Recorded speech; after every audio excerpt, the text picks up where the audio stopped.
अब्दुल्ला बाबा, इतनी सुबह सुबह सब खैरियत तो है ना? मुझे नींद नहीं आई। क्या मैं चाय ले आऊं आपके लिए? नहीं, रहने दो। बहुत शुक्रिया तुम्हारा। तुम आ कहाँ से रहे हो इस वक्त? बाबा, ये एक लंबी और उदास कहानी है। सुनेंगे तो आपके भी सिर में दर्द होगा, और कुछ नहीं। नहीं, सुनाओ, क्या है? मैं किसी से मोहब्बत करता था और वो भी मुझसे मोहब्बत करती थी। इस तरह जैसे कोई दीवानगी सी थी। उस वक्त हम दोनों जवान थे, जेब में एक पैसा नहीं था।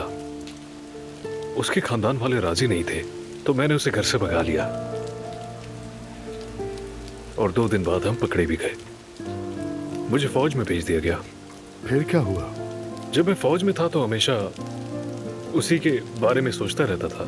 दिल में था कि यहाँ से निकलते ही हम एक शानदार सी शादी करेंगे, वो दुल्हन बनेगी। मगर फिर खबर आ गई। कौन सी खबर? वो बेचारी बीमार पड़ गई और फिर 3 महीने बाद ही दुनिया छोड़ गई। आज उसकी बरसी है। अगर घर पर होता तो उसकी कब्र पर जाता, मगर यहाँ हूं तो बस दुआ कर आया हूँ। बहुत अफसोस हुआ जुल्कर, अल्लाह उसकी मग़फ़िरत करे।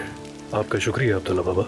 हमारी जिंदगी बहुत छोटी सी है, यानी आदमी को अपनी चाहत के साथ होना चाहिए। बाद में कसम से पछतावे के सिवा कुछ नहीं मिलता। हाँ, सही कहा। दरअसल मेरे बाबा भी किसी और से मोहब्बत करते थे, मगर उन्हें मेरी अम्मी से ब्याह दिया गया। बाबा खुश नहीं रहते थे। अम्मी ने घर बचाने के लिए हर मुमकिन कोशिश की, मगर दोनों बदकिस्मत ही रहे। बस ऐसे ही जिंदगी गुजारी। हाँ, खानदान बनाना आसान नहीं होता, मेहनत और कुर्बानी मांगता है।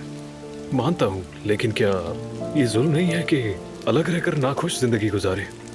मेरे बाबा हमेशा उस औरत के पास जाना चाहते थे, मगर अम्मी ने कभी उन्हें इजाजत ही नहीं दी।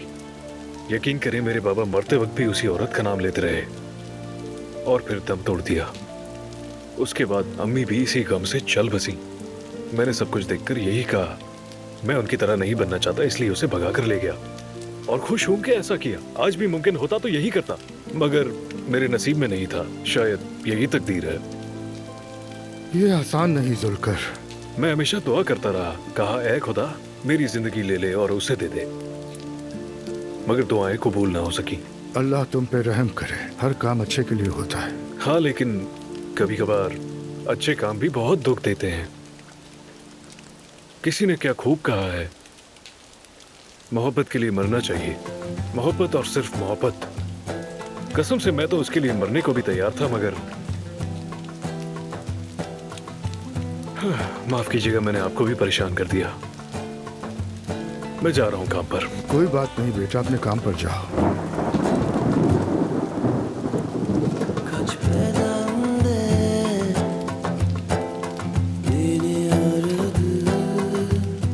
अब तो कुछ कह दे।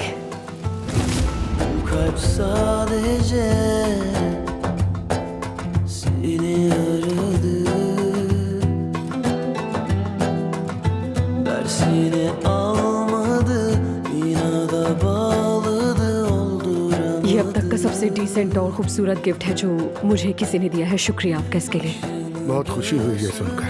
ओह एलिफ साहबा, मैंने सोचा आज आपका इस्तकबाल खुद कर लूं मैं। बहुत अच्छा किया, खुशामदीद।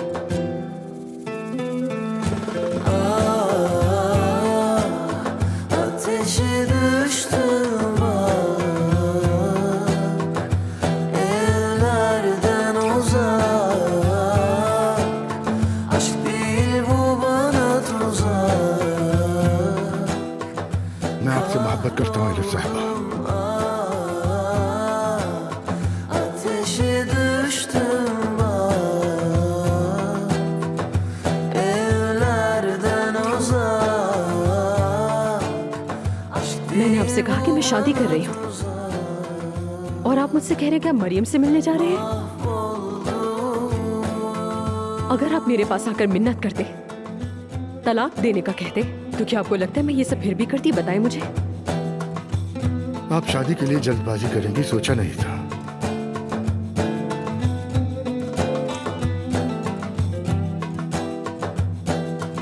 आप तो कुछ कहें। Yanarım, yanarım, yanarım, kendime yanarım. Koca bir ömrü eline nasıl bırakırım? Atarım, atarım, atarım, içime atarım.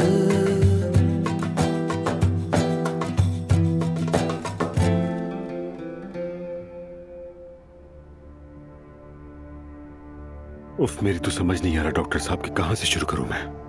बात दरअसल यह है कि पिछले 10 दिन से मुझे लगता है कि मैं अपने उस भाई को देखता हूँ जिसकी परसों पहले मौत वाक़ई हो चुकी है। मैं उससे बातें करता हूँ, हम साथ बैठते हैं, वो मुझे ऐसी बातें बताता है जिन पर मैं यकीन कर लेता हूँ और उसकी वो बातें बहुत ही मानी खेज भी लगती है मुझे। जानता हूँ ये आपको अजीब लगेगा मगर ये सच है। देखिए उमर साहब, बीमारी के इस मरहले में यह वहम होना आम सी बात है। लेकिन मुझे लग रहा है कि मैं पागल हो रहा हूँ डॉक्टर साहब। ये पागलपन नहीं है, इससे जाहिर होता है कि आपका दिमाग ज्यादा दबाव नहीं बर्दाश्त कर पा रहा। फिर क्या होगा मेरे साथ? अगर आने वाले दिनों में भी ऐसे ही वहम होता रहा और मैं उस पर यकीन कर लूं, तो फिर क्या होगा डॉक्टर साहब? मैं इस हालत से कैसे निकलूंगा? अब तो समझ ही नहीं आता कि सच क्या है, झूठ क्या है और हत्या के फरेब क्या है।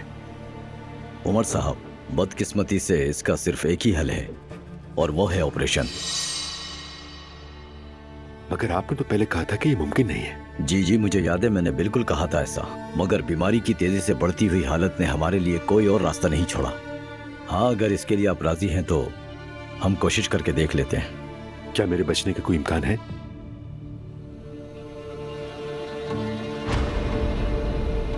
ज्यादा इम्कान तो यह है कि मैं इस पर ही दम तोड़ दूं, है ना? ऑपरेशन के कामयाब होने का इम्कान सिर्फ 10% है। अगर ये अलामात जाहिर ना होते तो मैं कभी ऑपरेशन का मशवरा नहीं देता, मगर आपकी बीमारी दिन ब दिन बढ़ती जा रही है। अब फैसला आपका है। अगर आप इजाज़त दें तो हमें आपको फौरन हॉस्पिटल में दाखिल करना होगा।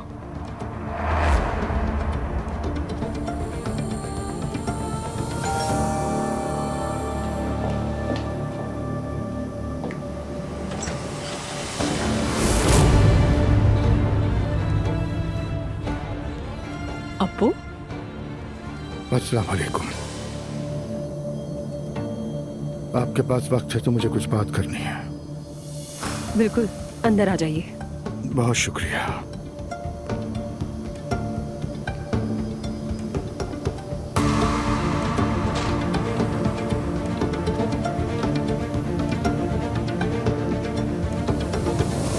क्या फिर से कोई बुरी खबर है? नहीं, ऐसा कुछ नहीं अब है। ये मत कहिएगा कि मरियम को पता चल गया था कि हमने खाना खाया था। मैं शादी कर रही हूँ, खुदा के लिए मुझे जाने दे।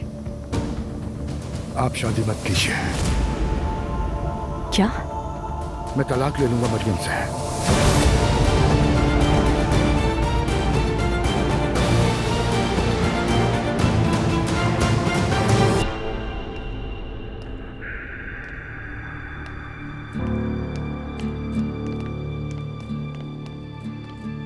अम्मी, आज तो बड़ा खास एहतमाम किया है खाने का।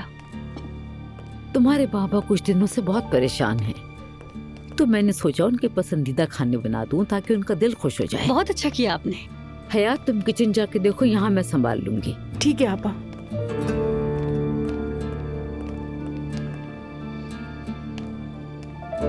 बाबा को फोन करो, काफी देर हो गई है। क्या उनकी कोई मीटिंग थी आज?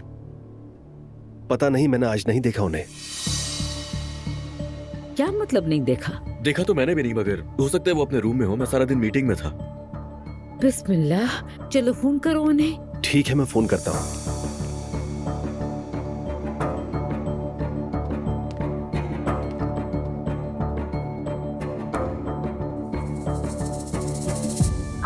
मतलूबा नंबर से इस वक्त राब्ता मुमकिन नहीं। बन जा रहा है। बन जा रहा है? तुम्हारे बाबा कभी फोन बंद नहीं करते अपना। चार्जिंग खत्म हो गई होगी, आ जाएंगे आप, परेशान ना हो मम्मी। अगर उन्हें कुछ हो गया? कोई ऐसी बात ना सोचे, ट्रैफिक में फंस गए होंगे। ऐसा करो, तुम भी उन्हें फोन करो अजलान।